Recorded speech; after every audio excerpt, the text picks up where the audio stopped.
레위기의 마지막 27장은 하나님은 우리가 하나님께서 주신 명령과 계명, 즉 우리가 지켜야 될 의무죠. 이 의무에 순종하기를 바라시지만 하나님은 또한 그것을 넘어서 의무에 순종하는 것을 넘어서 우리가 자발적으로 하나님을 사랑하고 자발적으로 하나님께 헌신하는 그러한 모습을 바라고 계시고 기대하시고 그것을 기뻐하신다라는 것을 우리에게 보여주고 있습니다.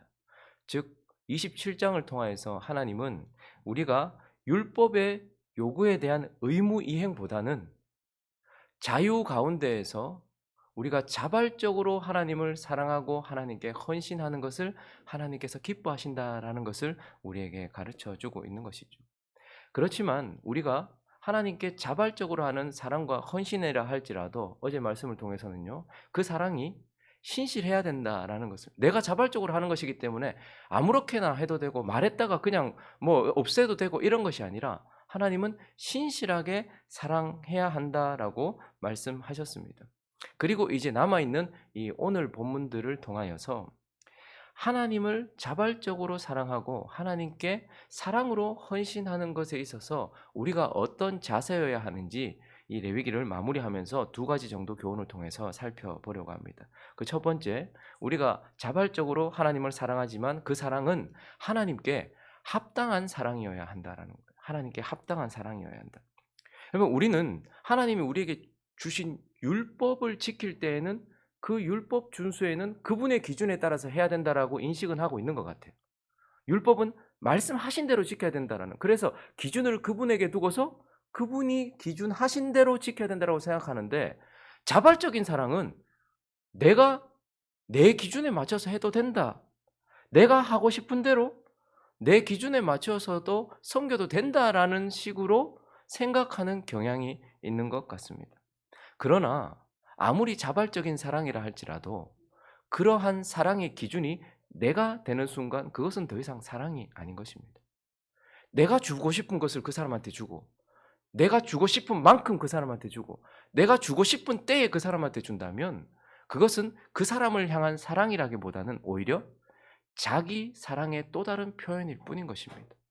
그러므로 우리가 하나님을 자발적으로 사랑하여 하나님을 섬겨서 그분에게 무엇인가를 드리려고 할 때에도 기준은 그분에게 있어야 되고 받으시는 그분께 합당하게 드려져야 된다라고 오늘 본문을 통해서 우리에게 가르쳐 주고 있습니다. 그래서 오늘 어제 살펴본 2절을 보면요.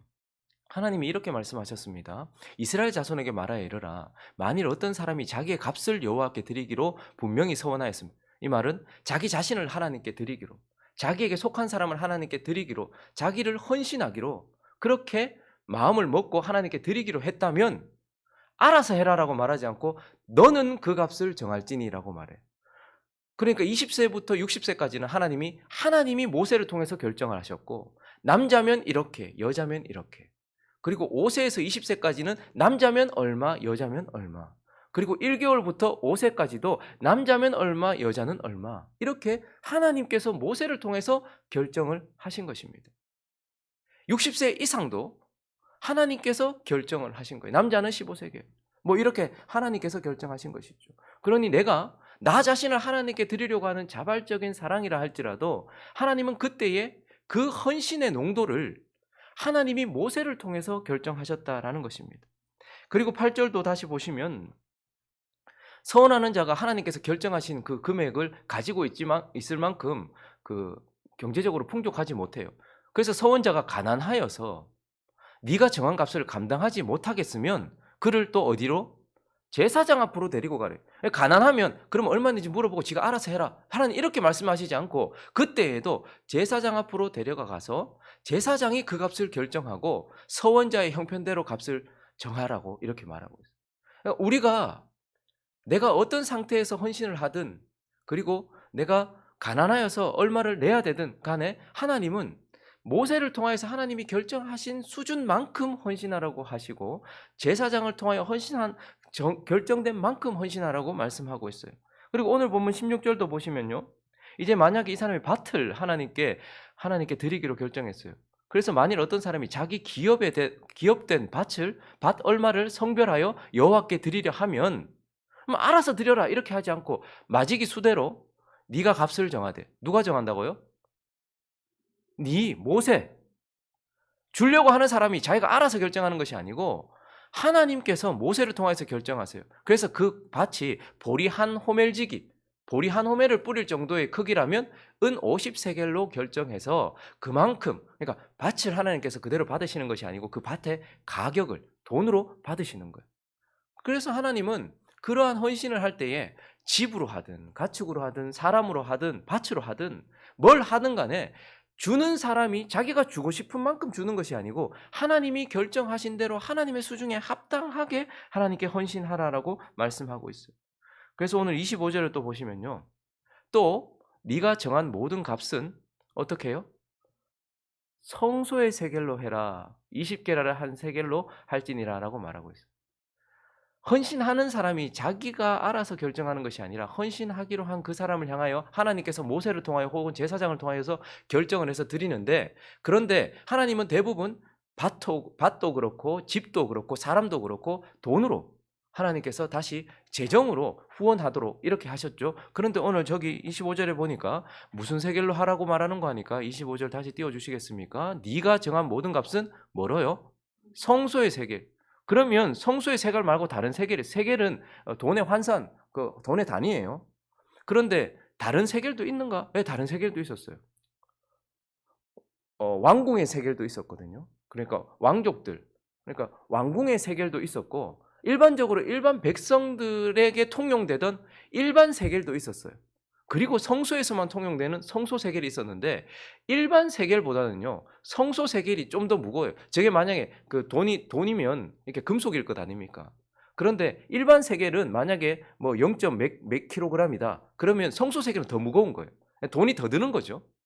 그런데도 하나님은 일반 세겔로 너희들끼리 통용되는 그 세겔로 하지 말고 성소의 세겔대로 하나님이 결정한 그 세겔대로 무게가 좀 더 나간다 할지라도 그 세겔에 맞춰서 하나님께 헌신해라라고 말씀하고 있는 거예요.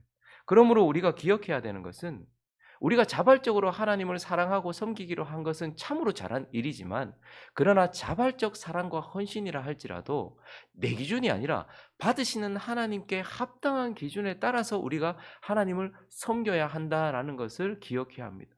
그러므로 지금은 하나님께서 몇 세겔 몇 세겔 이렇게 결정해서 우리에게 주지 않으시지만 성령을 통하여서 우리가 하나님께 헌신하려고 할 때 기도하고 충분히 기도하고 하나님께 이 정도 하면 합당하겠다라는 성령을 통한 감동을 받으시거나 아니면 정해진 거기에 따라서 하나님께 헌신해야 된다라는 것을 기억하는 저와 여러분 되시기를 예수 그리스도의 이름으로 축원합니다.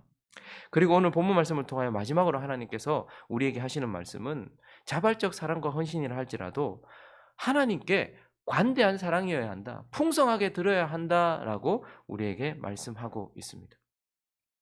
레위기를 마치기 전에요. 하나님께서 내가 정해준 대로 내 율법의 계명대로 너희가 나를 따라야 되고 의무를 지켜야 된다라고 말씀하셨던 하나님이 27장에서는 너희가 나에 대한 사랑과 자발적인 마음으로 나를 섬기는 것, 나 그거 기뻐한다라고 말씀하시면서 모든 사람이 다 나를 섬기는 거 나 기뻐한다. 1개월 된 아이부터 60세 이상의 노인에 이르기까지 모두가 나를 섬기는 건 나 기뻐하고, 가축이 되었든 집이 되었든 밭이 되었든 너 자신이 되었든 무엇이든지 간에 내가 받는 거 기뻐한다. 그런데 마무리하시면서 금지된 사람, 해서는 안 되는, 내가 받지 않겠다라고 하는, 하나님께 자발적으로 드리는 것인데 이거는 안 돼라고 하는 세 가지 영역을 말씀하셨어요. 그 첫 번째는 뭐냐면 26절에 보니까 이건 안 된대요. 읽어볼까요? 26절 시작. 오직 가축 중에 처음 난 것은 여호와께 드릴 첫 것이라 소나 양은 여호와의 것이니 누구든지 그것으로는 성별하여 드리지 못할 것이며. 어떤 사람이 하나님을 향한 사랑을 표현하고 싶어요. 그런데 초태생, 처음 난 것으로 하나님께 드리려고 할 때는 안 된다 이렇게 말했어요. 왜요? 저기 보니까 처음 것은 원래 누구 거예요? 원래 하나님 거거든요. 이스라엘 백성들이 출애굽하던 그날 밤에 하나님이 모든 장자를 죽이셨습니다. 그런데 여호와의 피, 여호와의 어린 양의 피 안에 있었던 이스라엘 백성들의 장자만은 죽지 않았어요. 그래서 출애굽하고 난 이후에 하나님은 그들에게 처음 난 것은 모두 누구 거다? 내 것이다. 그러므로 그들은 처음부터 가축의 초태생, 처음 태어난 것은 무조건 하나님께 성별되어 있었어요. 그런데 이 사람이 하나님께 자기 마음을 표현하고 싶고 하나님을 사랑하려고 하는 그 마음, 자발적인 사랑으로 헌신하려고 하는데 무엇으로 하려고 하는 거예요? 어차피 하나님께 구별되어 있는 건데 그거 가지고 생색을 내는 것, 그거 하나님 안 된다라고. 왜? 그거 원래 내 것이기 때문에 그것을 가지고 하나님을 섬기려고 한다? 그거 no. 그거는 아니지라고 말씀하세요. 그리고 28절에 보면 또 이렇게 말씀하십니다. 어떤 사람이 자기 소유 중에서 오직 여호와께 온전히 바쳐진 모든 것, 여기서 온전히 바쳐졌다는 건 헤렘이라는 단어거든요.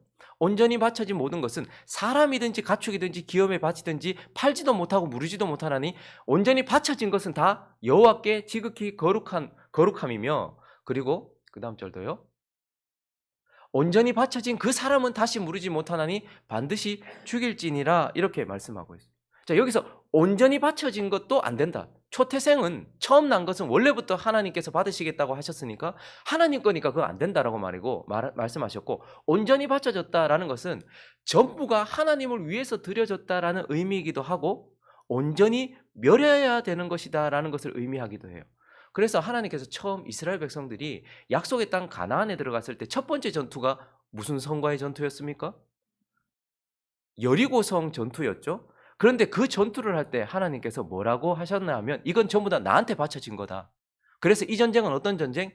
헤렘 전쟁이다라고 하셨어요. 그래서 거기에 있는 아이부터 어른까지 다 죽이고 거기에 있는 모든 것들을 다 진멸하라라고 하셨어요. 그래서 거기 있는 물건들은 우리가 사용할 수 있다 없다? 없다. 그리고 거기 있는 사람은 우리가 종으로든지 뭘 쓸 수 있다 없다? 없다라는 거예요. 그래서 이건 온전히 하나님께서 금지시킨 거란 말입니다. 그런데 하나님께 자기 사랑을 표현하는데 어차피 내가 사용하지 못하는 거예요. 그래서 그때 아간이라는 사람이 어떻게 했습니까? 신할산의 외투, 금, 은 이런 것들을 몰래 숨겨요. 근데 이거 사실 못 쓰는 거예요. 하나님께서 이거는 온전히 내게 바쳐진 것이기 때문에, 온전히 바쳐졌다는 것은 사실 더럽다는 의미를 가지고 있기 때문에 여기서 온전히 바쳐진 자는 죽이라고 말하잖아요. 종으로도 사용 못하게 해요. 왜냐하면 우상 숭배를 했거나 하나님께 큰 죄를 지은 사람이기 때문에 이런 사람들은 하나님을 섬길 수도 없고, 그리고 온전히 구별된 것은 하나님께서 이거 사용하지 말라고 하신 것이기 때문에 이걸 돈으로 바꾸어 가지고 성소에서 쓰도록 할 수도 없는 거란 말입니다.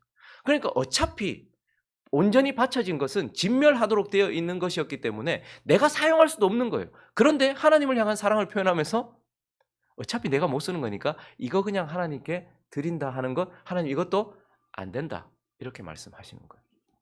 그리고 마지막 세 번째는 30절을 읽어볼까요? 또 안 되는 게 있어요. 읽어봅니다. 시작. 그리고 그 땅의 10분의 1, 곧 그 땅의 곡식이나 나무의 열매는 그 10분의 1은 여호와의 것이니 여호와의 성물이라. 소나 양의 10분의 1. 그래서 10번째 지나가는 것, 지나가는데 10번째 딱 되는 거, 그것도 10분의 1, 그것도 하나님 거다, 이렇게 얘기해요. 그래서 하나님께서 또 이번에는 뭐라고 말씀하시는 거 하니까 11조를 가지고서 나를 사랑한다고 표현하는 그러한 서원의 제물이나 헌물로 바치는 거, 그것도 안 된다. 왜요? 11조는 누구 거? 원래부터 하나님 거거든요. 근데 그 11조를 가지고서 원래부터 하나님께 드려야 되는 의무로 이미 드려져 있는 것인데 그걸 가지고서 자기가 하나님을 사랑하는 것을 표현하는 양 더 많이 내는 척하는. 왜냐하면 이건 이중으로 내는 거잖아요. 원래 하나님께 드려야 되는 것인데 이걸 가지고 이중 사용을 하는 거예요. 이건 내가 하나님이 나의 주인입니다라는 것을 표현하기 위한 하나님께 구별된 건데 이거 가지고 나 하나님 사랑합니다, 두 가지를 다 표현하려고 하는 거, 이거 안 된다, 이렇게 말씀하고 있습니다. 여러분, 지금 우리는 이제 더 이상 초태생을 가지고 있거나 뭐 금지된 물건에 대해서 뭐 잘 몰라요. 그렇지만 어쨌든 하나님께 마땅히 드려져서 하나님 것들이 있어요. 어차피 하나님 거예요. 그런데 그걸 가지고서 이중, 삼중으로 사용하면서 하나님께 내 사랑을 표현하는 것, 그거 안 된다는 거예요. 많은 사람들이 11조를 가지고 지금 우리도 여전히 11조를 하니까 11조를 가지고 그렇게 하시는 분들이 많아요. 자기 11조 어차피 내야 되는 건데 그거 가지고 하나님께 감사한 거 있으면 거기에서 떼어가지고 이거는 하나님께 감사를 하고 요거는 11조 어느 정도 내고. 어떤 사람이 하나님에 대한 사랑이 넘쳐가지고 어떤 교회를 돕고 싶은 거예요. 그런데 이번에는 어떻게 도와요? 내 11조를 가지고 거기다 도와줘요. 이 됩니까? 그 받은 사람은 와, 이 사람이 하나님을 얼마나 사랑하면 하나님께 이렇게 헌신할까 생각하지만 사실은 하나님께 드려야 되는 11조를 가지고서 자기가 하나님 거 가지고 지금 자기 사랑을 표현하고 있는 거 이런 거 안 된다라고 하나님께서 말씀. 차라리 그런 거 하지 말아라. 하나님께 사랑 표현 안 하는 게 낫지. 하나님의 것을 가지고서 하나님께 마땅히 드려야 될 것을 가지고서 또 하나님을 사랑한다고 표현하는 것 이거 안 된다라고 이렇게 말씀하시는 거예요. 하나님께 주신 은혜가 너무 커서 성도들을 섬기고 싶은 거예요. 그래서 밥도 한번 사주고 싶고 뭐 필요한 거 한번 사주고 싶은 거예요. 근데 그거 하는데 뭘로 해요? 이번 달 11조를 가지고 그걸 하는 거예요. 그거 안 된다라는 거예요, 하나님께서. 차라리 그 표현하지 말고 하나님 거 하나님께 그대로 드려라라고 말씀하고 있는 것입니다. 그러므로 하나님께서는 이 레위기 27장 전체를 통하여서 이제 너희가 나를 자발적으로 사랑하고 너희의 사랑으로 나에게 헌신하는 거 나 기뻐하는데 내가 그래서 그거 받는다. 그것은 나를 춤추게 한다. 그렇지만 그 사랑은 신실해야 되고 그 사랑은 내게 합당해야 되고 그 사랑은 내게 넉넉한 그러한 관대한 사랑이어야 된다라고 우리에게 말씀하고 있는 것입니다. 말씀을 정리하겠습니다. 우리가 성경을 바르게 우리에게 가르쳐 주는 교리라고 이해하고 있는 웨스터민스터 신앙 고백 그리고 웨스터민스터 소요리 문답의 첫 번째 질문이 뭔지 아십니까? 사람의 제일된 목적이 무엇이뇨입니다. 사람이 사는 이유, 사람이 구원받은 이유, 사람이 지금 여기 있는 이유가 무엇이냐? 거기에 대한 대답이 무엇입니까? 하나님을 영화롭게 하고 또요. 하나님을 영원토록 즐거워하는 것이다. 근데 이 목표를 이루기 위하여 하나님께서 우리에게 레위기를 주셨습니다. 우리가 어떻게 하나님을 영화롭게 할까요? 1장부터 25장까지 주신 하나님 앞에서 그리고 우리의 일상 가운데 사람 앞에서 하나님께서 우리에게 주신 계명과 율법을 지킴으로써 우리는 하나님을 영화롭게 할 수 있습니다. 그리고 두 번째, 하나님을 영원토록 즐거워할 수 있는 것은 어떻게 할 수 있습니까? 27장에 나오는 것처럼 우리가 자발적으로 하나님을 사랑하고 하나님을 섬김으로써 우리가 그분을 영원토록 즐거워할 수 있다라고 우리에게 말하고 있어요. 그러므로 이 우리의 삶의 목적을 이루기 위하여 주신 이 레위기 전체를 다시 한번 묵상하시면서 하나님께서 주신 계명과 율법, 즉 그 의무를 바르게 순종함으로써 하나님을 영화롭게 하고 우리에게 주신 하나님의 은혜를 깨달아 하나님을 자발적으로 사랑하고 우리의 사랑으로 하나님께 헌신함으로 하나님을 영원토록 즐거워하는 저와 여러분 되시기를 예수 그리스도 이름으로 축원합니다.